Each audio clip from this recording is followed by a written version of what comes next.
मित्रांनो, तुम्हालाही तुमच्या व्यवसायात, नोकरीत अडचण येत असेल तर हा उपाय आजच्या दिवशी नक्की करा. 22 तारखेला गणेश जयंती आहे. या दिवशी जमेल तेवढी बाप्पांची सेवा करा.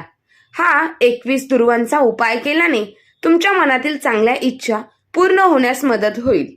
नोकरी, व्यवसाय, घरातील आर्थिक अडचणी किंवा मनातील कोणतीही इच्छा पूर्ण करायची असेल तर हा एक खास दुर्वांचा आणि हळदीचा उपाय आपल्या गणेश जयंतीच्या दिवशी करायचा आहे. 22 तारखेला गणेश जयंती आहे. त्या दिवशी सकाळी, दुपारी किंवा संध्याकाळी तुम्ही हा उपाय कधीही करू शकता. 21 दुर्वांचा उपाय जो आहे तो करू शकता. सर्वात अगोदर गणपती बाप्पांची पंचोपचार अभिषेक करून घ्यायचा, पूजा करायची. एका तांब्यामध्ये हळद घ्यायची, त्यामध्ये पाणी ओतायचं आणि अशा पद्धतीने ज्या 21 दुर्वा आहे त्या हळदीच्या पाण्यामध्ये आपल्याला व्यवस्थित मिक्स करून घ्यायच्या आहेत आणि मंत्र म्हणत तुमची जी इच्छा आहे ती म्हणत गणपती बाप्पांच्या पुढे त्या दुर्वा ठेवायच्या आहे.